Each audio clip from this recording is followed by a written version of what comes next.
नाज़ली जी अस्सलाम वालेकुम, कैसी हैं आप? अल्हम्दुलिल्लाह। नाज़ली जी एक वर्सेटाइल अदाकारा हैं आप और जितनी खूबसूरती से आप किरदार निभाती हैं बहुत इंजॉय करते हैं आप। अरे क्या बात, क्या बात। बहुत शुक्रिया। आपने जितने कैरेक्टर्स अभी तक किए हैं ये आपका टॉप फेवरेट कैरेक्टर कौन सा है? बहुत सारे हैं। अभी मैंने खुशबू में बस एक खत किया था, वो क्या कैरेक्टर मुझे बहुत पसंद था। हाँ। बात है रुसवाई का कैरेक्टर मुझे बहुत पसंद था। अभी मोहरा जो मैंने किया हाँ। वो थोड़ा कैरेक्टर था बट बहुत मतलब मुझे उसमें इतना मार्जिन था परफॉर्मेंस का, कि कितना मार्जिन था जरा बहुत ज्यादा था। जरा थोड़ा सा अगर उस अरे। ड्रामे का थोड़ा सा कोई झलक अगर इधर भी सामने ये। वाले थोड़ा सा कुछ कोई सीन कोई डायलॉग।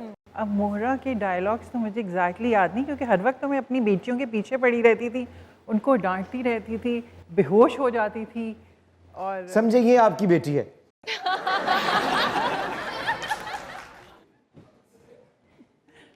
ये मेरी बेटी है हाँ जी। अलीज़े, मैंने तुझे कितनी बार कहा है कि घर जल्दी आया कर, लेकिन तुझे बात समझ में नहीं आती।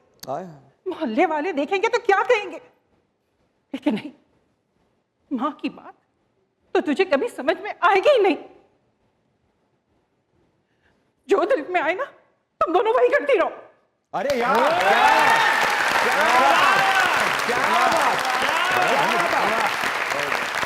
क्या बात।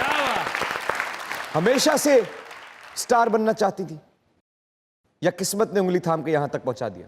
हाँ, किस्मत ने पहुंचाया। कैसे हुआ ये सफर शुरू? दोस्त के साथ गई टीवी स्टेशन और अली रिजवी साहब ने मुझसे बोला आप ड्रामे में काम करेंगे, और दूसरे दिन से मैं ड्रामे में काम। वाह जी वाह, वेरी नाइस।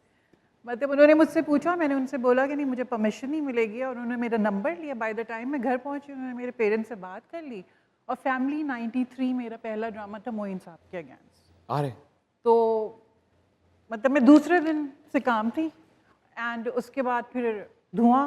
ओए धुएं ने तो आग लगा दी। वैसे धुआं आग जलने से पहले उठता है, आग के बाद भी धुआं धुआं रहा हर जगह। क्या बात है। कैसा फीडबैक था उस वक्त? बहुत ज़्यादा, बहुत ही अच्छा वक्त था, और ऐसा वक्त है जिसको आज भी मैं सोच के खुश होती हूँ, और आज भी लोग मुझे धुआं के ही हवाले से पहचानते हैं। क्या बात। मैं जहाँ जाती हूँ मुझे अक्सर लोग बोलते हैं धुआं वाली सारा, बाजार जाती हूँ धुआं वाली बाजी। धुआं वाली बाजी। धुआं जो है वो आज तक, और मुझे बड़ी हैरत होती है कि जो आज भी जो बच्चे हैं नौजवान वो भी देखते हैं। बिल्कुल। और उन्होंने देखा है और वो मुझे पहचानते हैं, और मुझे क्योंकि 94 में आया था, और अभी जो बच्चे 22, 23, 24 साल के होंगे वो कहाँ उस वक्त पैदा भी नहीं हुए होंगे। धुआं में आपका सबसे ज्यादा हिट डायलॉग कौन सा हुआ था? धुआं में ना, पता है मैं सच बताऊं तो उसमें डायलॉग्स नहीं थे जितनी एक्शन था। एक्शन था, लेकिन कुछ तो होगा ना जो आपका जो यादगार रह गया। हाँ, जब मैं उससे आशिर से पूछती हूँ, वो जरा रोमांटिक सीन था, गवादर जा रहे हो। कैसे पूछा था आपने? जरा थोड़ा हल्का सा जरा बताइएगा, समझे मैं आशिर हूँ। गवादर जा रहे हो, मैं चलूं?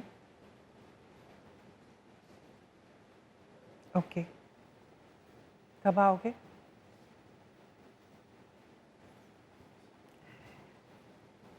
ठीक है, मैं इंतजार करूंगी।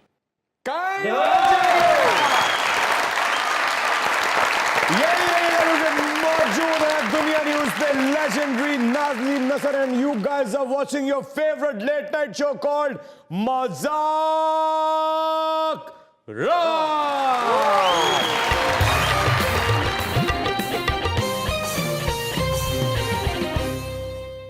वेलकम बैक टू मजाक रात।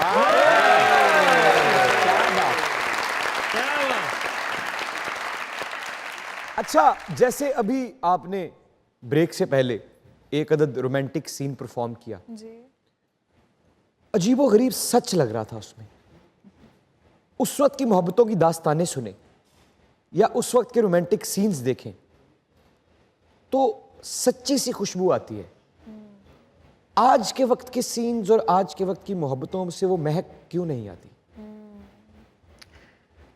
अब ना ग्लैमर का वक्त है। हम लोग तो, मैं आपको बताऊं कि धुआं में मेकअप आर्टिस्ट नहीं था। अच्छा, बगैर बेस के और बगैर उसके, ये जो सीन मैं अभी आपके सामने किया, वो सुबह 5 बजे मुझे आशु ने बोला कि सीन कर रहे हैं आप, आ जाएं जल्दी से। और मैं जल्दी से बगैर मुँह मैंने लिपस्टिक लगाई और उस झूले पे बैठ गई और मैंने उससे पूछा कि तुम कब आने जा रहे हो। तो यू नो पता नहीं, लेकिन लोगों ने पसंद किया, सिंप्लिसिटी थी। आजकल नेचुरली ग्लैमर है, हर चीज़ में बंदा रो भी रहा है तो उसमें भी फुल मेकअप में है, सब है। तो शायद मुझे लगता है वो सच्चाई नहीं आती हमारे आजकल जो, लेकिन अभी भी बहुत सारी हमारी एक्ट्रेस बहुत नेचुरल आती हैं और बहुत नेचुरल काम करती हैं। ये तो हो गया टीवी की बात।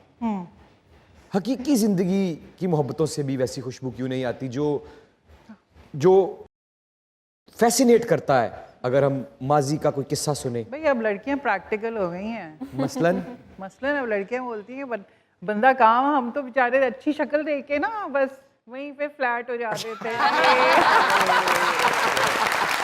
सही बात है ना, आजकल बच्चियां बोलती हैं जे वेब सही है, शक्ल से very very practical. No no no no, trust me कि आजकल बच्चे बोलते हैं और मुझे बिल्कुल सही लगता है, सही बोलते हैं। यू नो कि हम तो सोचते थे कि अच्छा शक्ल अच्छी है, ये बुराई है, शादी होगी सही हो जाएगा, हम तो फैंटेसी में रहते और वो थे। सही होते थे? नहीं हम फैंटेसी में रहते थे, लेकिन आजकल के बच्चे बहुत प्रैक्टिकल हैं, सही सोचते हैं और ऐसे ही सोचना चाहिए। तो मोहब्बतें कम हो गई हैं, प्रैक्टिकल ज्यादा हो गया। हाँ, बिल्कुल। पैसा प्यार से ऊपर हो गया है? हाँ, डेफिनेटली पैसा प्यार से ऊपर हो गया। हाय हाय हाय। कब पहली दफा आपको ये पता चला कि मैं तो सुपरस्टार बन गई हूँ? ऐसा क्या वाकया हुआ? आज तक नहीं है लगता, आज तक नहीं ये पता चला कि मैं सुपरस्टार बन गई हूँ। मुझे कभी नहीं लगा, पता नहीं क्यों। मुझे मोहसिन से इस बात पे डांट भी पड़ती है, लेकिन मैं अक्सर भूल भी जाती हूँ। अक्सर एक दफ़ा ये हुआ कि मैं अपनी बेटी को छोड़ने गई स्कूल, तो एक साहब थे जिनसे मैं बहुत पहले, तो मैंने बोला आपको पता है मैं जोया, उन्होंने मुझे बोला कि आपको कौन नहीं जानता। तो मुझे वो बड़ा बुरा लगा कि उन्होंने मुझे ऐसे क्यों बोला, मतलब मैं किस किस्म की खातून हूँ कि इन्होंने बोला आपको कौन नहीं जानता। बाद में मुझे याद आया।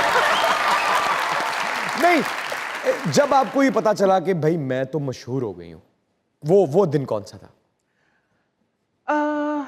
वो दिन था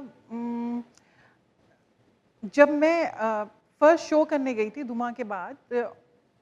हम लोग हैदराबाद गए थे, तो वो एक बहुत बड़े स्टेडियम में था, और जैसे ही हम लोग अंदर आए पूरे स्टेडियम से लोग उतर के हमारे ऊपर आना शुरू हो गए, रोते चीखते हुए। तो फिर मुझे लगा कि अब तो बस बहुत मशहूर हो गए।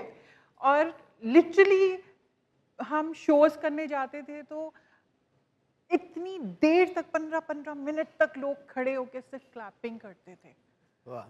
तो वो जो फेम, वो जो वक्त देखा, वो ढेरों चूड़ियाँ, उसमें धुआं और नाम मेरा लिखा हुआ, और वो तोहफे तहाइफ का आना हर वक्त, कभी कश्मीर से, कभी डिफरेंट जगहों से, मुल्तान से। तो बेहतरीन दिन थे वो।